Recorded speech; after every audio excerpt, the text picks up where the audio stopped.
Hi friends, welcome to SudhaSri kitchen. இப்போ நீங்க பார்த்துட்டு இருக்கிறது ஜாமுன் மஞ்சூரியன். இந்த ஜாமுன் மஞ்சூரியன் வந்து குலாப் ஜாமுன் பவுடரை பயன்படுத்தி நம்ம செஞ்சிருக்கோம். எப்பயும் நாம குலாப் ஜாமுன் பவுடர்ல ஸ்வீட் ரெசிபி தான் பண்ணுவோம். இன்னைக்கு ஸ்பைசியான ஒரு ஜாமுன் மஞ்சூரியன் பண்ணியிருக்கோம். ரொம்ப சூப்பரா அட்டகாசமா வந்திருக்குதுங்க. இந்த ஜாமுன் மஞ்சூரியன் எப்படி இருக்குன்னு கட் பண்ணி பார்க்கலாமா? ரொம்பவே சூப்பரா அட்டகாசமா ரொம்ப டேஸ்டியான இந்த ஜாமுன் மஞ்சூரியன் எப்படி செய்யறதுன்னு வீடியோக்குள்ள போய் பார்க்கலாமா? 175 கிராம் இருக்குங்க இது. இப்போ இது கூட குட்டி குட்டியாக கட் பண்ண வெங்காயம் அரை கப்பு இருக்குங்க, அதை சேர்த்துக்கிறேன். பொடி பொடியாக நான் கட் பண்ணி வச்சுருக்கிற மிளகாய் அதை சேர்த்துக்கலாம். ஒரு அரை ஸ்பூனுக்கு இஞ்சி துருவல் சேர்த்துக்கலாம். ஒரு அரை ஸ்பூனுக்கு பூண்டு இந்த மாதிரி சின்ன சின்னமாக பொடியாக துருவி வச்சுருக்கேன், அதையும் சேர்த்துக்கலாம். உப்பு ஒரு 1/4 ஸ்பூன் சேர்த்துக்கலாங்க. இது நம்ம ஸ்பைஸியாக செய்கிறதுனால உப்பு சேர்த்து செஞ்சால் தான் நல்லாயிருக்கும். கொஞ்சமாக தண்ணி சேர்த்து நம்ம இதை கெட்டியாக பிசைஞ்சு எடுத்துக்கலாங்க. தேவைக்கு தண்ணி இப்படி தெளித்து நம்ம இதை பிசைஞ்சிக்கலாம்.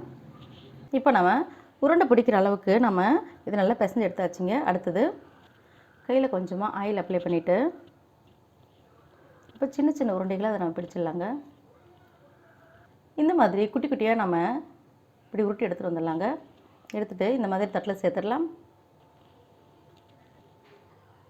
இதே மாதிரி குட்டி குட்டி பாலை எல்லாத்தையும் உருட்டி எடுத்துகிட்டு வந்தாச்சுங்க. அடுத்து என்ன செய்கிறதுன்னு பார்க்கலாம்.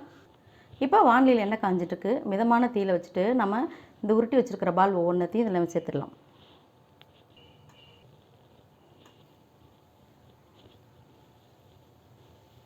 மிதமான தீயில் வச்சா தான் நமக்கு ரொம்ப கருக்காமல் இருக்கும். நல்லா மேலே எழும்பி அழகாக வர்றது தெரியும். இந்த ஸ்பைசி குலாப் ஜாமுன்களை நம்ம நல்லா பொன்னிறமாக நம்ம பொரித்து எடுத்துக்கலாங்க. இப்போ இந்த மாதிரி நல்லா பொன்னிறமாக பொரிஞ்சதும் நம்ம எண்ணெயிலேருந்து எடுத்துடலாங்க. எண்ணெயெல்லாம் வடிச்சிடுவோம். எண்ணெயெல்லாம் வடிச்சிட்டு இப்படி ஒரு தட்டில் சேர்த்துக்கலாம்.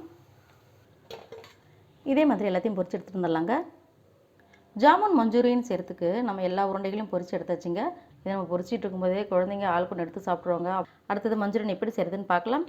ஒரு வானல் வச்சுருக்கேன். 2 ஸ்பூனுக்கு ஆயில் சேர்த்துக்கலாம். எண்ணெய் காஞ்ச உடனே நம்ம இப்படி பொடி பொடியாக கட் பண்ணி வச்சுருக்கிற இந்த பெரிய வெங்காயம் 1 கப்புக்கு அதை இதில் சேர்த்துக்கலாம்.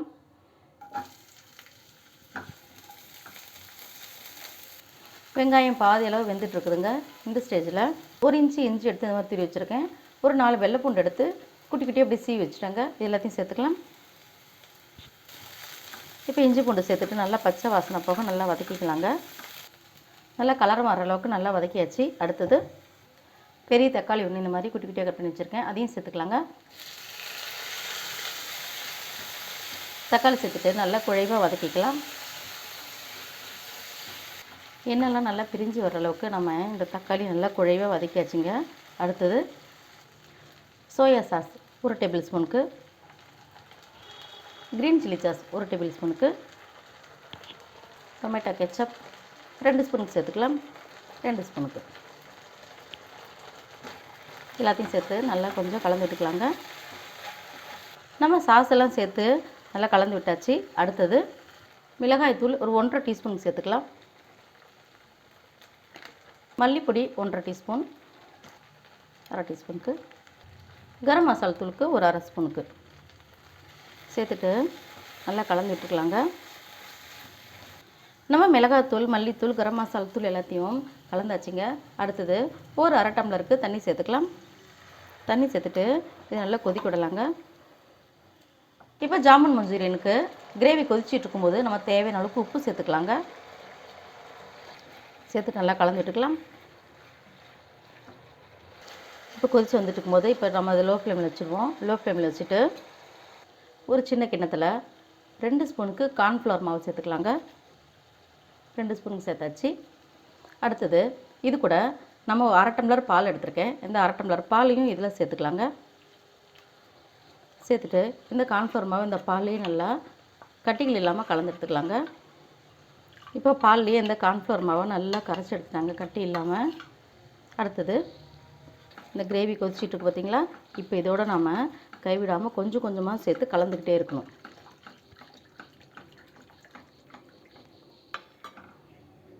இந்த லோ ஃப்ளேம்லேயும் வச்சுக்கலாம், இல்லைன்னா கட்டிக்கிட்டே போயிடும். ஜாமுன் மஞ்சூரியன் கொஞ்சம் கலர்ஃபுல்லாக இருக்கணும்னா கொஞ்சமாக ஃபுட் கலர் சேர்த்துக்கிறேங்க, ரெட் கலரு. நீங்கள் கலர் பொடி தேவைப்பட்டால் சேர்த்துக்கோங்க, இல்லைன்னா சேர்த்துக்க தேவையில்லைங்க. இப்போ ஸ்டவ் ஆஃப் பண்ணிடலாங்க. அடுத்து இப்போ நம்ம பொரித்து வச்சுருக்கிற இந்த ஜாமுன் உருண்டைகளை இதில் சேர்த்துக்கலாம். சேர்த்துட்டு அப்படியே கலந்து விட்டுற வேண்டியதாங்க. இது சூடாக சாப்பிடும்போது ரொம்ப நல்லாயிருக்கும். மல்லித்தழையில் இது மேலே தூவிக்கலாங்க. ரொம்பவே கலர்ஃபுல்லான அருமையான ஜாமுன் மஞ்சூரியன். இப்போ ஸ்கூல் திறந்தாச்சு, குழந்தைங்க ஸ்கூல் விட்டு வந்தோடனே ஏதாவது டிஃப்ரெண்ட்டாக வேணும்னு கேட்கும்போது இந்த மாதிரி செஞ்சு கொடுத்தா ரொம்ப ஆசையாக சாப்பிடுவாங்க. நம்மளுடைய அருமையான ஜாமுன் மஞ்சூரியன் ரெடி. உங்களுக்கு இந்த ஜாமுன் மஞ்சூரியன் ரெசிபி பிடிச்சிருந்துச்சுன்னா சுதாஸ்ரீ கிச்சனுக்கு சப்ஸ்கிரைப் பண்ணுங்கள், ஃப்ரெண்ட்ஸ் அண்ட் ரிலேட்டிவ்க்கு ஷேர் பண்ணுங்கள், லைக் பண்ணுங்கள், கமெண்ட் பண்ணுங்கள். ஆரோக்கியமானதை சமைப்போம், ஆனந்தமாக இருப்போம். தேங்க்யூ.